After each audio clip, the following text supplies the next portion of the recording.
foundation is complete and it is time to get some flashing on. I'm going to be using Nashua flashing tape. This is for doors and windows, but it's flashing tape. It has a butyl adhesive. It sticks very well, and I'm going to use this to flash the side of this house. Flash all this in and protect it from the weather. I'm going to show you how to do that right now.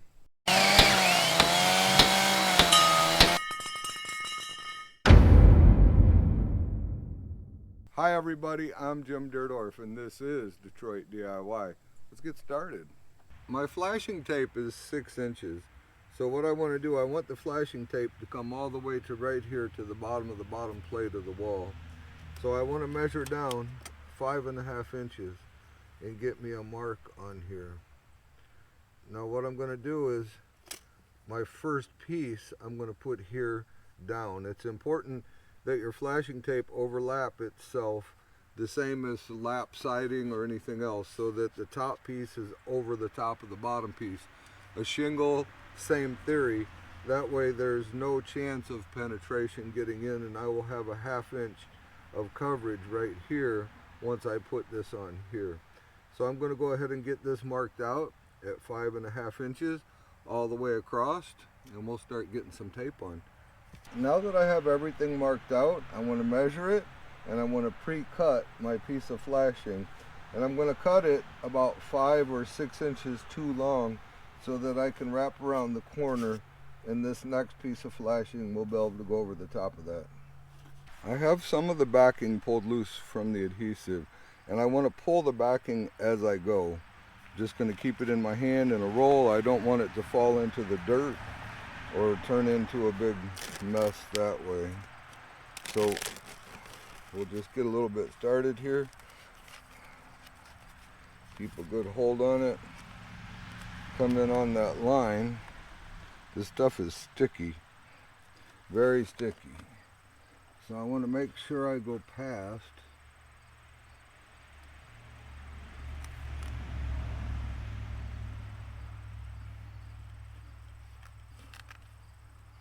I don't have to worry about sticking it complete all the way down. I'll come back and do that. As I go, I'll just peel a little backing, stick it on my line. And just keep working my way across like that.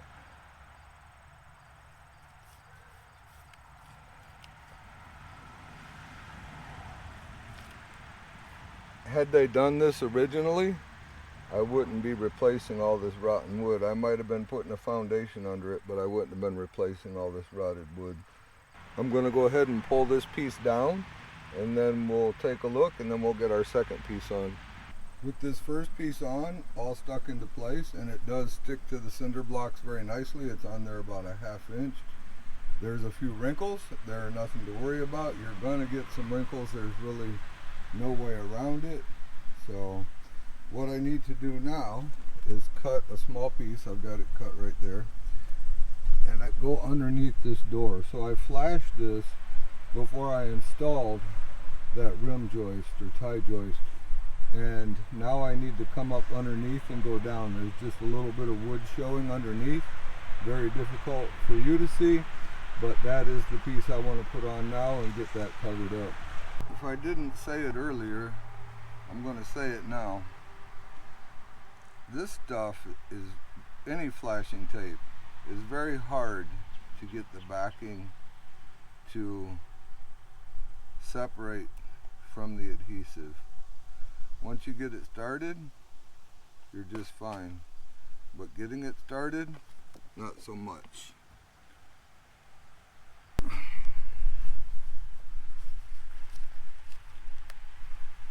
I've cut this about 4 inches too long, and I just want to come up underneath and then press it in tight. Now the thing is this stuff will grab a hold of this other tape really well.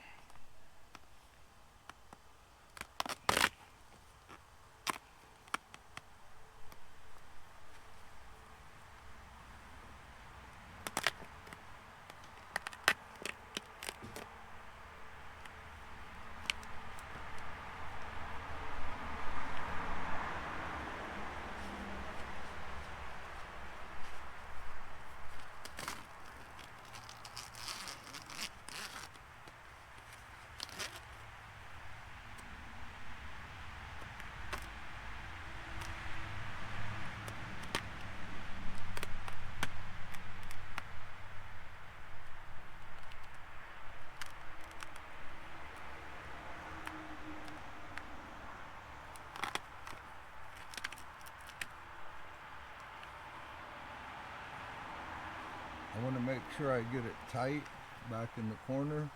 I've got a little bit of a piece sticking out here. I'm okay with that because we're flashed really good, so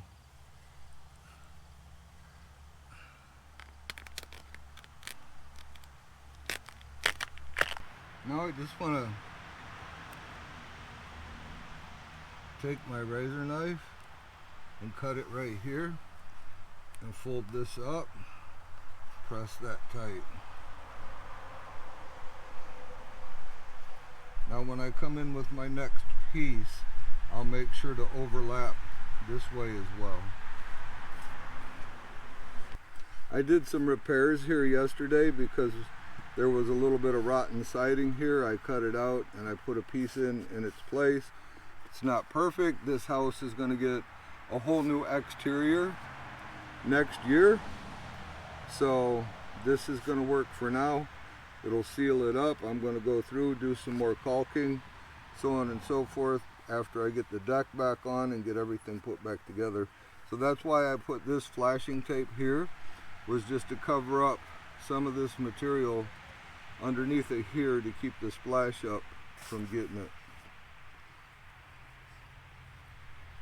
Now with that on, I'm going to go ahead and cut a piece for right here, and then we'll do the other side. Now with this piece cut, I know it's a little tough to see behind this post. It's a little hard for me to work behind this post.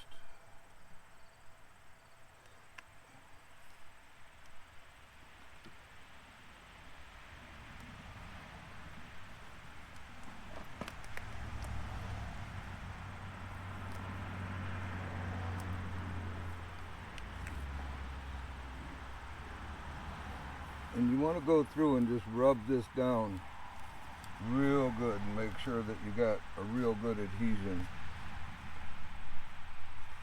I kind of do it some while I'm going, and then I'll go back over it and I'll get it again. And just so you know, I'm cutting this with a razor knife. It's very easy to cut. It's fairly thin material, but it's super tough, and it's, like I say, it sticks to nothing better than itself. So if you peel away too much backing at once, you're going to be in trouble.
Now I need to get my razor knife and just do a little bit of trimming here. So first off, I just want to push it right up into here.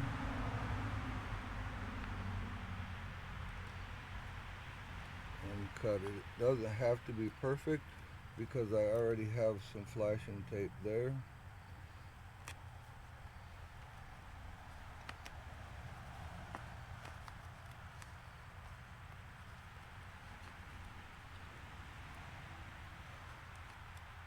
I just want to cut the bottom of it.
that piece under.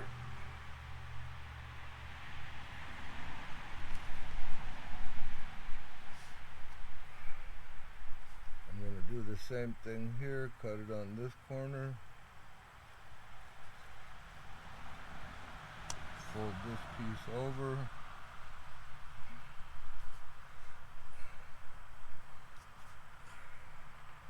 Then I'm just going to trim this back a little bit.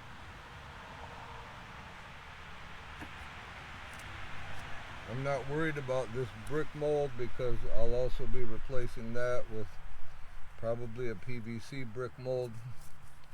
So now we just rubber tight.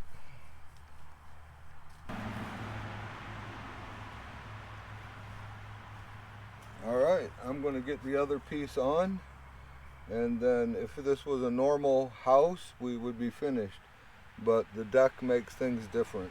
So I'll get this other piece on and then I'll show you what's going on with that.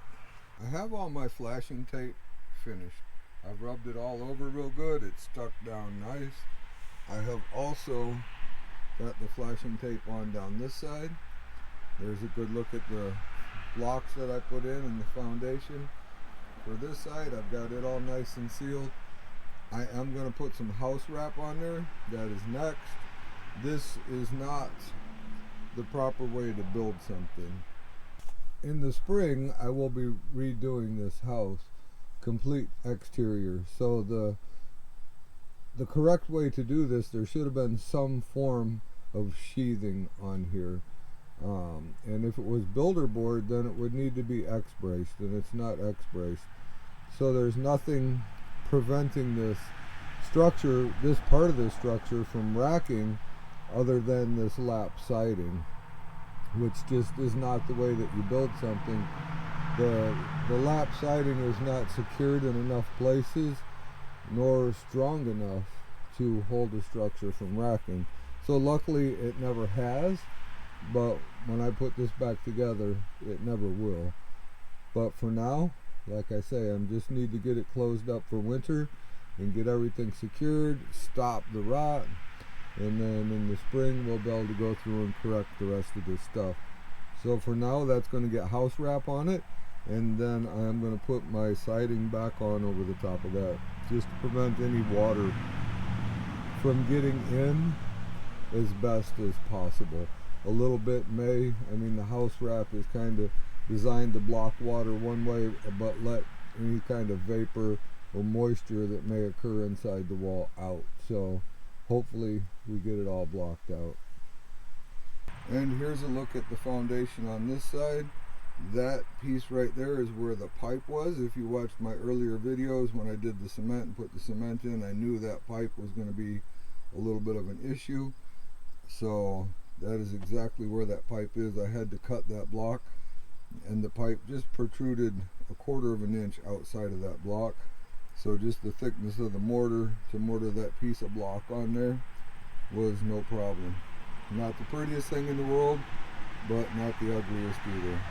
And of course I left myself a crawl space access. This is the only access that this has to get underneath of any of this house. It is very tight. I highly doubt it would be me squeezing in underneath this house without moving dirt and creating basically a path to get through there. So I'm not sure who would ever fit in there, but if the day comes, there has to be a way to get under this house, and this is going to be it right here. Let's get that house wrap on.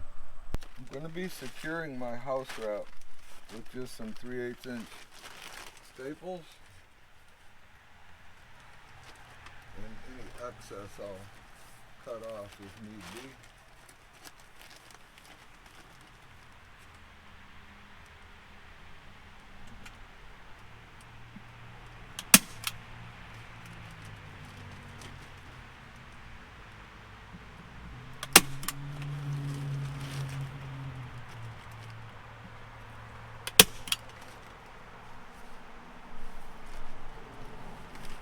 When you're installing house wrap too, you want to make sure that the outside is out, because it is designed to block moisture from one direction, but yet let any moisture out from the other direction. So if you put it on backwards, you're going to be blocking the moisture in and allowing moisture in. So you want to make sure you always put it on with the face out. And that's always the side that's labeled. It's okay to overlap it.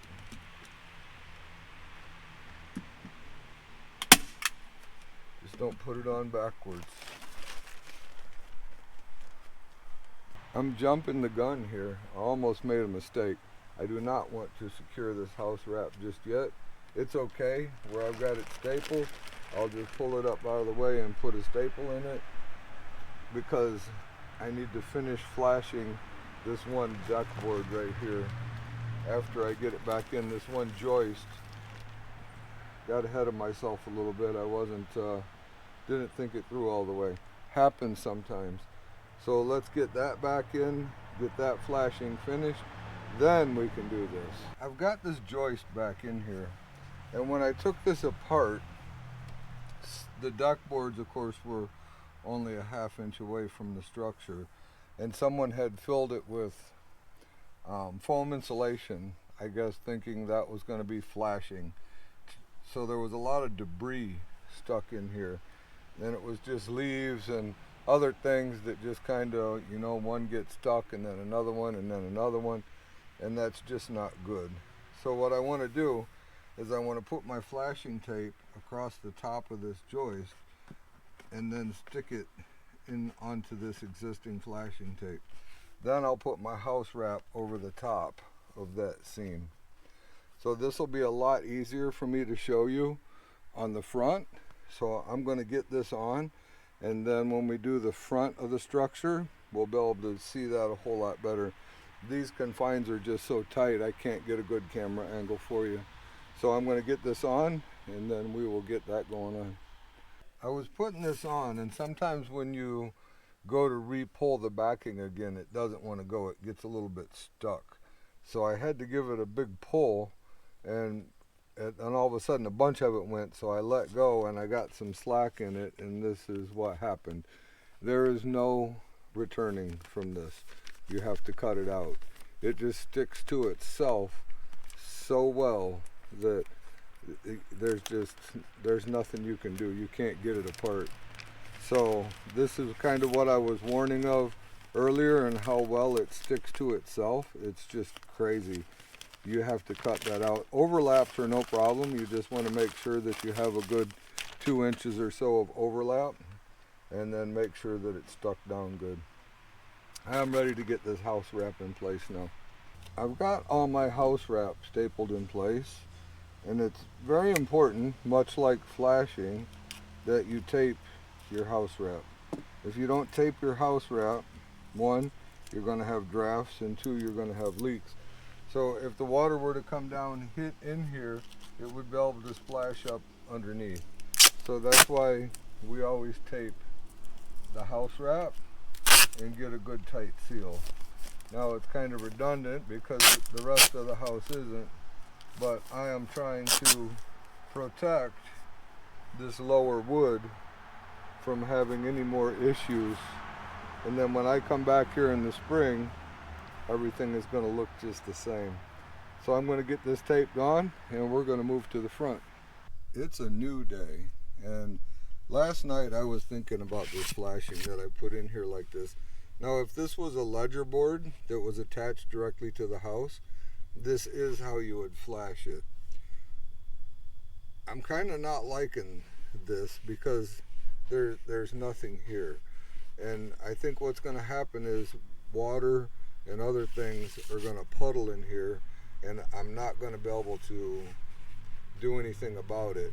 In fact, I think more stuff may get trapped in between the deck board. I've got one of the old composite boards sitting here, and I think that if I just leave about 1.25 inches or 1.5 inch gap between this board and the finished siding, that I will be able to take my garden hose and spray anything out that may become lodged between the house and this deck joist. So unfortunately, after thinking about this, I am going to cut this loose right here. I'm just going to stick it down to the house and leave it like that. I'm going to leave this open. It's a good conceptual idea, but I don't think that it's going to function the way that I had hoped. What I kind of imagine happening is a lot of stuff getting stuck in here and having nowhere to go, and then me having a hard time getting it out of there. So I think I'm better off without this. The house is flashed properly the way that it is. I know I'm well protected, so I'm going to eliminate this altogether. Unfortunately, I can't peel it off, so what I'm going to do is just cut it loose, fold it down, stick it to the house, and leave the rest of that there. It's not going to hurt a thing. I was considering cutting this right out of the video, but instead I think I would rather show what I think would be a mistake in the end. Like I say, the idea is good, but I think that the practicalness of this is not good upon more thought. So, you know, there's nothing wrong with making mistakes, right? That's kind of how we learn not to do it again. So I'm going to cut it loose.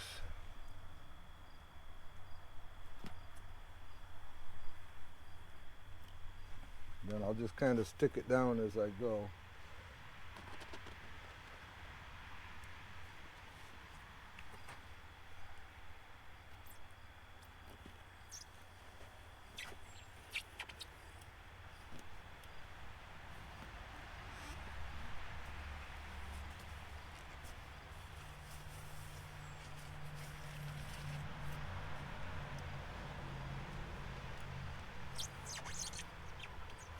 Alright, there we go. That takes care of that. So there's only one other thing that we need to address, and I'll show you that right now. It was my plan to do the exact same thing here to cover this void. But like I say, I'm just going to leave the duck boards away far enough so that I can get in here and hose this out. So the only other thing though I will want to do is flash the top of this joist. This is two 2x8s screwed together, and what I don't want is for moisture to get in between here and set in between these boards, and the best way to block that out is to flash the top of it. In fact, anywhere that you have any joints, even joints like this, typically there is no problem, and there's not been a problem here. The bridging, if you want to flash over the top of the bridging, you can also do that. Any type of joints like this, if you flash over them, it'll help keep the moisture out from going in through the top. Some of them, like this one here, even though it wouldn't fit and I wound up having to trim it, I took a little sliver off, and now that's about what I took off, so I don't understand why it wouldn't go in. But that gap would drain out, where these tighter gaps take longer to drain out. So it's not a bad thing to just put a cap on it. You don't have to worry about the sides or flashing all that in. Just a good point for you. Alright guys, that's all we got for this time. If you enjoyed yourself, click on one of those two videos that are going to pop up next to me. And remember to always respect the power of your power tools. We'll see you soon.